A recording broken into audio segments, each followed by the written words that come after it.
মহানগরের পরে বাংলাদেশের যে কন্টেন্টের দ্বিতীয় সিজন দেখে বেশ ভালো লেগেছে সেটার নাম হলো শ। এবং পেট কাটা শয়ের যে প্রথম সিজনটা সেটা দেখার পরে বুঝেছিলাম যে নুহা সুমায়ান হরর গল্পটাকে একটু অন্যভাবে দেখতে, ভাবতে, লিখতে এবং বলতে পারে। তো 200 দেখার পর সেই কথাটা আবার বলবো যে হররের যে ডেফিনেশনটা সেটা যে অনেক বড় এবং সেটা যে শুধুমাত্র জাম্প স্কেয়ার বা হুটহাট কুইকি ট্রিটমেন্টে ভয় দেখানোই না, বরং হরর যে আমাদের ভেতরেরই একটা সত্তা যেটা ধীরে ধীরে আমাদের সাথেই বেড়ে ওঠে, এই বিষয়টাকে আসলে ফাইন্ড আউট করা জরুরি, যেটা 200 এর মধ্যে বেশ ভালোভাবে পেয়েছি। এবং 200 যে প্রথম গল্প, সেই গল্প অর্থাৎ ওয়াক দেখার পর তো বলেছিলাম যে খুব একটা ভালো লাগেনি, এবং আসলেই ভালো লাগেনি, কারণ সেখানে ডাব্বের ট্রিটমেন্ট ছিল বা সেখানে কুইকি যে বিষয় আশয়গুলো হয় সেগুলোতে একটা এক্সিকিউশন ছিল। তো সব মিলে একটা গা গুলানো ব্যাপার ছিল, কিন্তু ওই যে হরর বলতে যেটাকে আমরা একটা ক্লাসিক ব্যাপার বুঝি সেই বিষয়টা আসলে পাইনি। তো এই আক্ষেপটা মিটেছে পরবর্তী 3টা গল্পে, যে এই 3টা গল্পের নাম ভাগ্য ভালো, অন্তরা, বেসুরা। এবং এই 3টা গল্প নিয়ে আলাদা করে কথাবার্তা বলবো না, কারণ আলাদাভাবে কথাবার্তা বলতে গেলে স্পয়লার দিয়ে ফেলার একটা সম্ভাবনা থেকে যায়। তো আমি ওভারঅল এই পুরো সিজনটা নিয়ে একটু কথাবার্তা বলি। প্রথমেই যে জিনিসটা বলতে হবে সেটা হচ্ছে এই সিজনটা খুব দুর্দান্ত। আপনারা যারা প্রথম সিজন দেখেছেন শয়ে, তারা এই সিজনটা অবশ্যই দেখবেন। এবং বাংলাদেশি কন্টেন্টের বেঞ্চমার্ক যে আসলে কতটা হাই হতে পারে সেটার একটা এক্সাম্পল আপনারা এখান থেকে পেয়ে যাবেন। এবং এই প্রসঙ্গে সত্যজিৎ রায়ের একটা কথা বলতে হয়। সত্যজিৎ রায়কে যখন জিজ্ঞেস করা হয়েছিল যে বাংলা সিনেমার তো বাজেট কম থাকে, এই ঘাটতি আপনি কিভাবে পূরণ করবেন, তখন তিনি হেসে বলেছিলেন যে যখন আমি বাজেট ব্যবহার করতে পারবো না তখন আমি ব্রেন ব্যবহার করবো, এভাবে আমি আমার সিনেমা বানাবো। সো নুহা সুমায়ানের কন্টেন্টের ক্ষেত্রে এই বিষয়টা খুব ভালোভাবে বোঝা যায়। কেন বোঝা যায় সেগুলো নিয়ে আজকে আমাদের রিভিউ, এবং রিভিউটা অবশ্যই পজিটিভ। প্রথম যে পজিটিভ দিক আমি পেয়েছি সেটা হচ্ছে স্টোরি অ্যাডাপ্টেশন। আপনি যদি 4টা গল্পই দেখেন দেখবেন যে 4টা গল্পের ট্রিটমেন্ট কিন্তু 4 রকমের। প্রথম যে ট্রিটমেন্টটা ছিল ওয়াক্তের ক্ষেত্রে কুইকি ট্রিটমেন্ট, সেটা থেকে পরবর্তী অর্থাৎ ভাগ্য ভালোটা এসে সেটার প্যাটার্নটা পুরোপুরি চেঞ্জ হয়ে গিয়েছে। এবং তারপরে যে গল্প অন্তরা, সেখানে সে প্যাটার্নটা আরেকটু পাল্টেছে। চতুর্থ যে গল্প বেসুরা, সেখানে সে গল্পটা পুরোপুরি মিউজিক্যাল হয়ে গিয়েছে, এটা মিউজিক্যাল ট্রিটমেন্ট দেওয়া হয়েছে। এই যে ভিন্ন ভিন্ন গল্পে ভিন্ন ভিন্ন ট্রিটমেন্ট দেওয়া, এই বিষয়টা বেশ দারুণ লেগেছে। দ্বিতীয়ত হচ্ছে নুহা সুমায়ান যে গল্পগুলো নিয়ে কাজ করেন সেগুলোতে যে বাজেটের একটা ঘাটতি থাকে সেটা তো বোঝাই যায় বাংলাদেশের কন্টেন্ট বলতে কথা।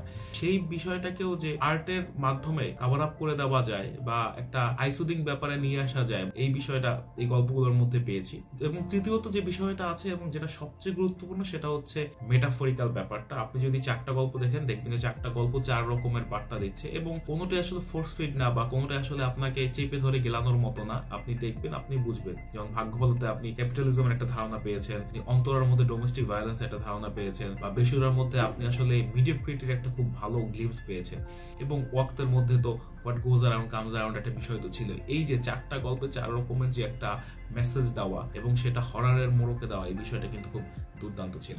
এখান থেকে আসবে দ্বিতীয় প্রসঙ্গ, সেটা হচ্ছে ইনার থট। আমাদের মধ্যেও যে অনেক রকম কমপ্লেক্সিটি আছে, এবং হরর যে আমরা আসলে নিয়েই বড় হই, এবং এটা যে মানে শেওড়া গাছের পেতনি বা খোনাসরের মেছভূতের ডাকটাই যে আসলে হরর না, যেটা আমরা ছোটবেলায় পড়ে বড় হয়েছি, বা কঙ্কালের হাসি বা অশ্বত্থ গাছে বসে থাকা ব্রহ্মদৈত্য যে আসলে ভূত প্রেত না, বরং ভূত প্রেত যে আমরাই, বা আমাদের ভেতরের বিভিন্ন রকমের এক্সিস্টেন্সি, এই বিষয়টা এবার ডিফাইন করা হয়েছে। এবং ইনার থটটা আসলে এভাবেই কানেক্টেড যে কোনো গল্পগুলো নর্মাল ভাবে বলা যায়, কিন্তু নর্মাল ভাবে না বলে সেটাকে একটু অন্য আবহ থেকে বলা, সেটাকে একটু অন্যরকম ভাবে নেড়েচেড়ে দেখা, এই বিষয়টা আমরা এবার পেয়েছি। এবং আমরা এই যে আসলে একটা পৃথিবীতে বাস করছি, যে পৃথিবীটা আসলে একটা হরর সেটের মতো, সেই বিষয়টা এইখান থেকে উঠে এসেছে।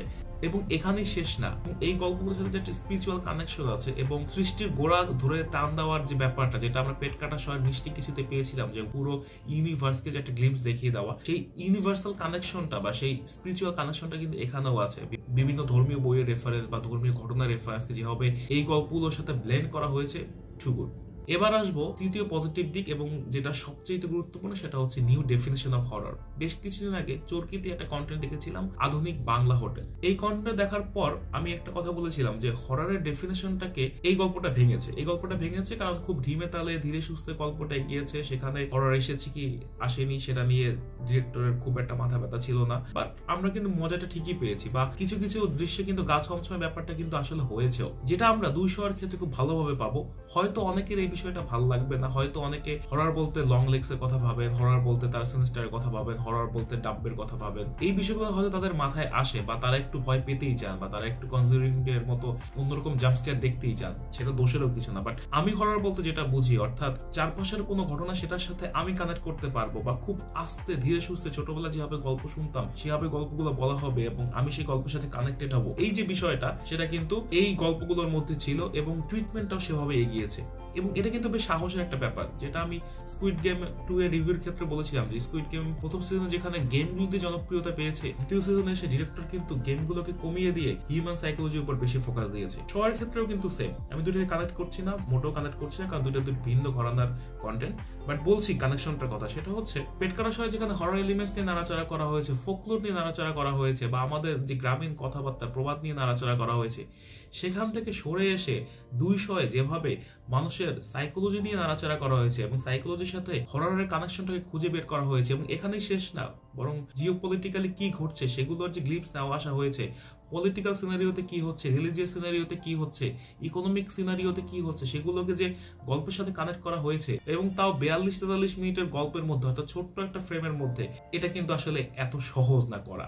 এবং এখানে আপনি সেট ডিজাইন বলেন, লাইটের কথা বলেন, কালার গ্রেডিং বলেন, মিউজিকের কথা বলেন, সবকিছু এতটা টপ নচ। এটা আসলে যে বাংলাদেশের কন্টেন্ট, এটা ভাবতে টু সাম এক্সটেন্ট বিগ পেতে হবে।